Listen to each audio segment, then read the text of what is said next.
28 अप्रैल 2021 के दिन चाइना ने लॉन्ग मार्च 5B-Y2 नामक रॉकेट को अपने वेनचैंग स्पेस लॉन्च सेंटर से अंतरिक्ष की ओर रवाना किया था।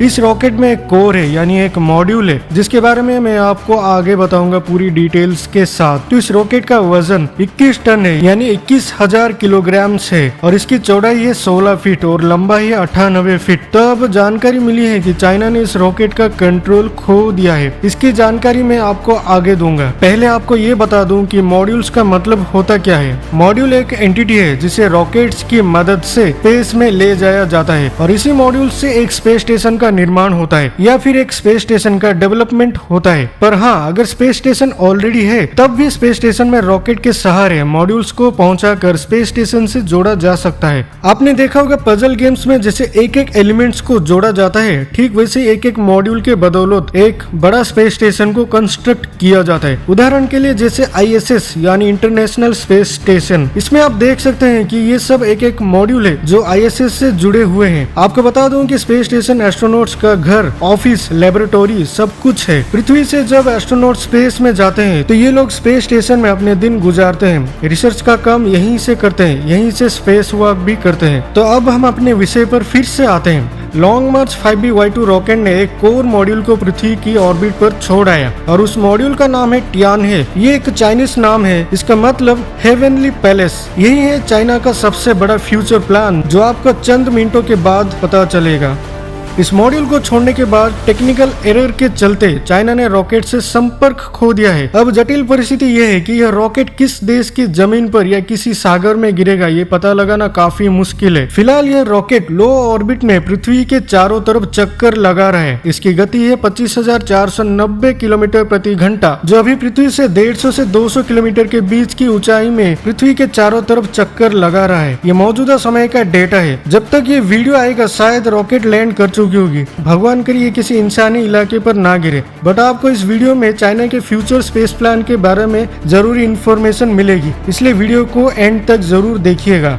तो चाइनीज रॉकेट गिरने के घटना को मद्देनजर रखते हुए हेवर्ड यूनिवर्सिटी के एस्ट्रोफिजिसिस्ट जोनाथन मैकडॉवेल ने कहा कि चाइना का लॉन्ग मार्च 5B-Y2 अमेरिका के स्पेसएक्स की फाल्कन 9 रॉकेट के दूसरे स्टेज से भी बड़ा है। उन्होंने कहा कि जब फाल्कन 9 रॉकेट नियंत्रण खोकर धरती में वापस आते वक्त सियाटल नामक शहर के ऊपर एक्सप्लोड कर गया था, वो फॉर्चुनेटली समुद्र में गिरा था। ठीक ऐसे ही इनका अनुमान है कि चाइना का ये रॉकेट भी एक्सप्लोड होने के बाद समुद्र में गिरने के चांसेस हो सकते हैं, क्योंकि पृथ्वी का बड़ा हिस्सा तो पानी से भरा हुआ है, यानी समुद्र। ये सिर्फ अंदाजा है, पर हो भी सकता है कि ये किसी भी कंट्री के लैंड पर गिर सकता है। जैसे पिछले साल 2020 में चाइना ने लॉन्ग मार्च 5B का नियंत्रण खोने पर आइवरी कोस्ट नामक एक वेस्ट अफ्रीकन कंट्री के गाँव में गिर गया था। ये था बचा कुचा हिस्सा उस रॉकेट का। आसमान से नीचे आते वक्त आग लगने पर बस ये 12 मीटर का लंबा रॉड गिरा था। अगर आग नहीं लगता तो यहाँ दहशत फैल जाता है, क्योंकि यूजुअली रॉकेट काफी बड़ा होता है। अब आपके मन में एक क्वेश्चन बन रहा होगा कि रॉकेट पृथ्वी में री एंट्री करता है तो वो एक्सप्लोड क्यों करता है, जैसे कि इस एस्ट्रोफिजिसिस्ट मैकडॉवेल ने कहा था। तो सुनिए, जब रॉकेट अर्थ के लो ऑर्बिट के चारों तरफ चक्कर लगाता है तब उसका स्पीड ज्यादा होता है और फिर जब धरती की वायुमंडल में एंट्री कर लेता है तब धरती की ग्रेविटेशनल फोर्स यानी धरती की गुरुत्वाकर्षण बल उसे और जोर से अपनी ओर खींचने लगता है। ऐसे में रॉकेट का स्पीड हद पार कर लेता है, मतलब इसका स्पीड साउंड के स्पीड से भी तेज होता है। और आपकी जानकारी के लिए बता दूं कि वायुमंडल में मौजूद एयर यानी हवा का डेंसिटी यानी घनत्व ज्यादा होने के चलते रॉकेट हवा से टकराते हुए धरती की ओर बढ़ने लगता है। तो इससे हवा और रॉकेट के घर्षण से यानी फ्रिक्शन से भारी मात्रा में गर्मी पैदा होने लगती है, जिसके परिणाम स्वरूप रॉकेट में आग लग जाती है। यह आग इतनी भयानक होती है कि सब कुछ जलकर राख हो जाती है और धमाका होने लगता है। यही सिचुएशन स्पेस शटल के साथ भी होता है। इसलिए स्पेस शटल में हीट शील्ड्स होते हैं जो आग लगने से प्रिवेंट करता है यानी बचाता है। तो ये था आग लगने का कारण। तो अब जान लेते हैं कि आखिर चीन कर क्या रहा है इस रॉकेट के जरिए जो फिलहाल एक मॉड्यूल को स्पेस ले गया। जैसे कि मैंने आपसे पहले ही कहा था कि एक एक मॉड्यूल से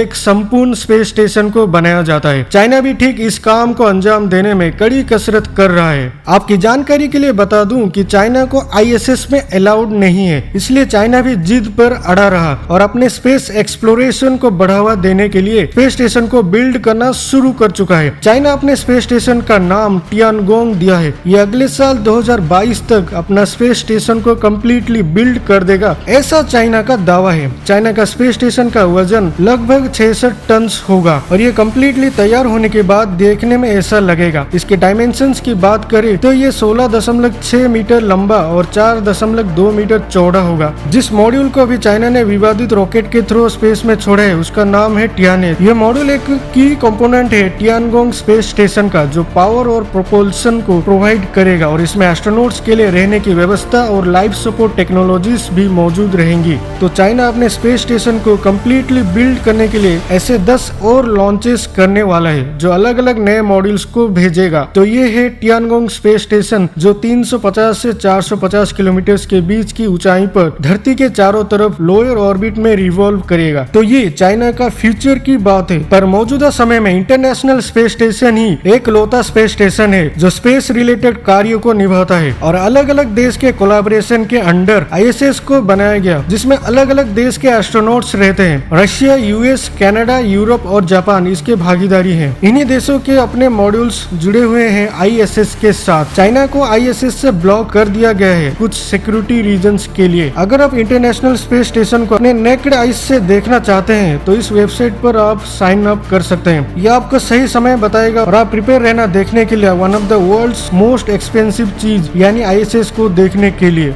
वैसे आपको बता दूं कि हर एक चीज का एक्सपायरी डेट तो फिक्स्ड है, ठीक वैसे ही ISS यानी इंटरनेशनल स्पेस स्टेशन भी 2024 में रिटायर्ड होने को है, यानी ISS डीकमीशन हो जाएगा। अगर ISS में कुछ अपग्रेडेशन करके एक्सटेंड किया जाता है तो इसकी लाइफ बढ़ सकती है, पर अभी तक कोई पुख्ता खबर नहीं है। तो ऐसे में चाइना का स्पेस स्टेशन टियानगोंग एकमात्र स्पेस स्टेशन रह जाएगा जो धरती के चारों तरफ चक्कर लगाएगा। पर भारत भी पीछे नहीं है स्पेस स्टेशन की रेस में। इसरो के चीफ डॉक्टर शिवन ने कहा कि भारत भी अपना स्पेस स्टेशन बनाएगा, पर चंद्रयान 2 और गगनयान मिशन कंप्लीट होने के बाद।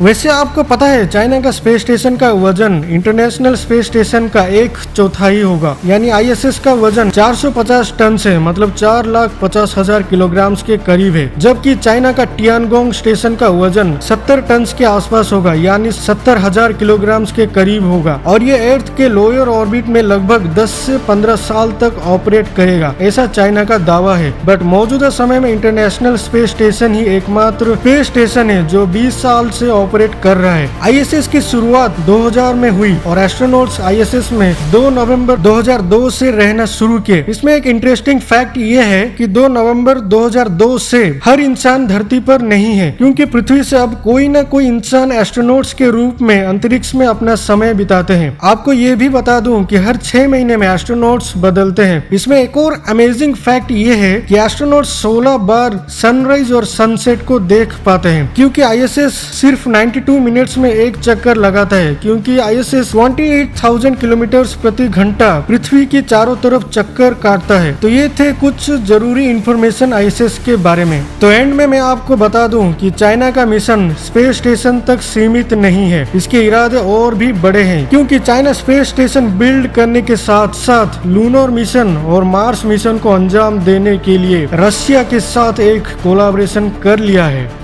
ये वीडियो कैसा लगा नीचे कमेंट करके जरूर बताइए और साथ ही साथ एस्ट्रोन फैक्ट चैनल को भी सब्सक्राइब कर लीजिए और बगल में दी गई बेल आइकन को भी प्रेस कर लीजिए, ताकि हमारे नई वीडियोस अपलोड होती ही आपको इन्फॉर्मेशन सबसे पहले मिल जाएगी।